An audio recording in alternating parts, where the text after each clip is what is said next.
we're here with Peter McKay at the Veeam booth at VMworld 2017. Can you tell us a little bit about some of the new things that you're showing here at VMworld, and maybe give us an overview of your product? Yeah, it's a great opportunity. I mean, we've been coming to VMworld for 8 years or so, and so it's a great opportunity for us to really showcase a lot of the Veeam Availability platform and how it's evolved over the years. And what's exciting about it is we've got the new version 10 that we've announced. We've also, the big announcement this year is Veeam working with the VMware Cloud on AWS, which is an exciting opportunity for us. And we've had a partnership with VMware for years, and we have a partnership with AWS, and now that combined together is really exciting for us, our customers, and our partners.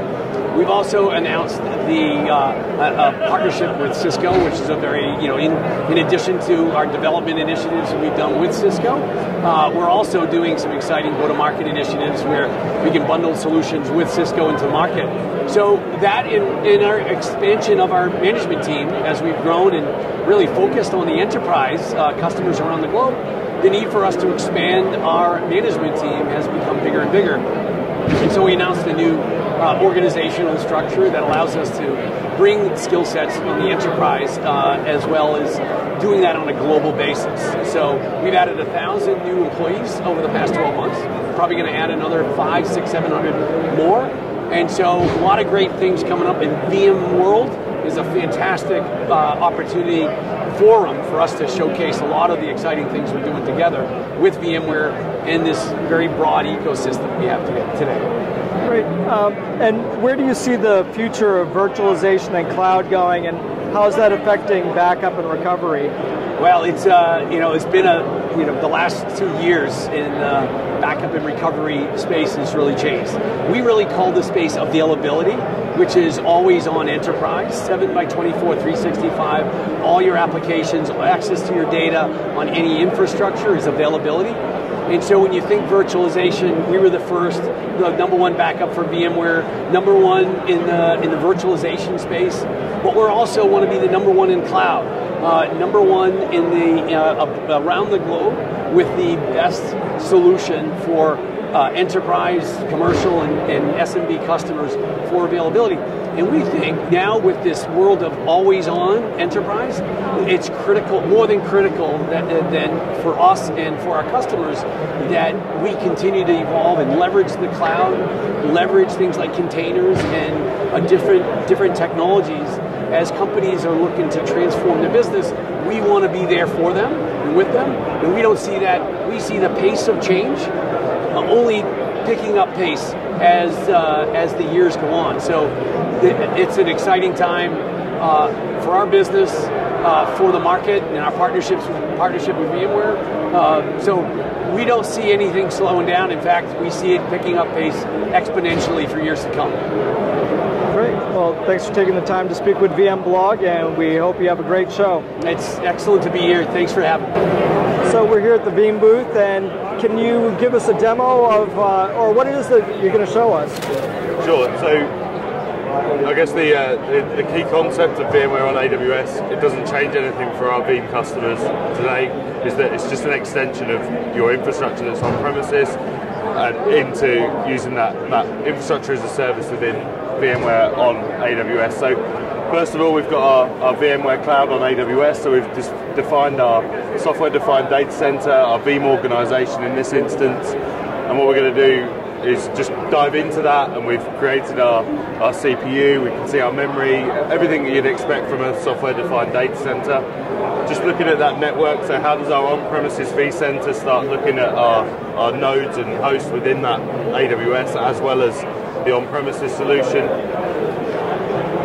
And then next off, we're going to jump into that virtual center by just simply taking this vSphere, the HTML5 client, pushing that into another browser window so that we're just logging into that. So this instance is running from our own on-premises site. So we've got a browser that's connected into the forward-facing, the DNS that's exposed. But for those customers that have got vSphere, they recognise the the vSphere HTML5 client. You see all of our virtual machines now running in. You'll see our different clusters, our different hosts that are available in there.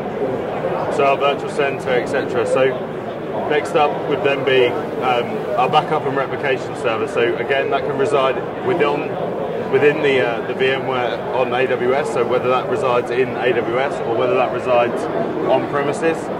Ultimately, again, it looks exactly the same. We have our VBR management server, so just connected in here. This is where we're going to define what backups are going to happen. But because that virtual machine can span either on premises or up into VMware on AWS and move around, then we want to be able to back them up regardless of where they reside. But it's not just backup, we can also leverage our replication engine to replicate into AWS as well as on premises. So here you go, we've added our vCenter, which is residing on that AWS piece. We add that in, we give it our cloud admin, our VMC credentials. Once we've got that added, then we can start to see all of our virtual machines. We set up a backup proxy in here as well, so where are we going to store that data? Again, this could be a disk that's assigned to that Veeam backup and replication server. That could be an EC2 machine running Veeam backup and replication, and just some locally attached storage to that. Same with our proxy, so our proxy is our data mover, exactly the same concept that we have on premises. So we're going to choose our transport mode, regardless of what it is. In this instance, it has to be a virtual appliance, so it has to reside on top of the vSphere environment. And then if we just jump into the backup job, how does it look? Exactly the same as what it does today with an on-premises backup. So we give it a name, we look at our virtual machines, we can go into that and we can start leveraging things like selecting individual virtual machines, we can take data stores, we can leverage the vSphere tags from VMware at this point. We can also define where we're going to back that up to, that backup repository that we just created, as well as application-aware consistency backups. And you can see here that we've run that job, we've processed that amount of data and we've transferred that into our backup repository.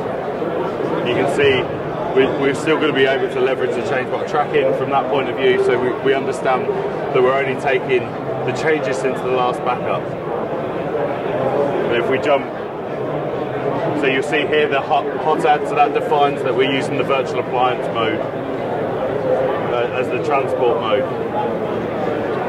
Then if we jump back into the replication job that we have here, so being able to replicate between potential software-defined data centers, different regions, for example. This gives us the ability to use all of that same replication job engine that we have today within the. So we choose our host or our cluster that we want to replicate to, our resource pool, our VM folder, and the data store that we want it to be replicated to.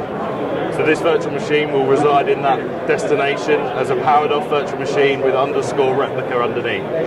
We can start changing the different IP address schemes as well. So if you've got a different subnet in that data center, different region, for example, we can change that. We set our data transfer, the seeding operator, basically all the options that we have on premises, we have in this functionality as well. And then we run a scheduled job against that.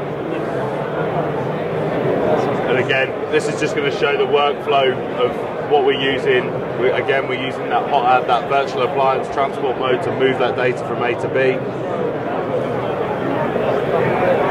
And if we then go and look at how those jobs look from an event log point of view, so you can see that we've had from a full VM restore, so the ability to restore that whole virtual machine from the backup repository back into that VMware on AWS.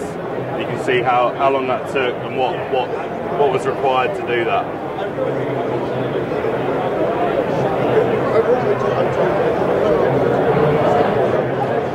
So exactly the same. So the job of the VM restore is exactly the same as what you would see on premises within VMware today.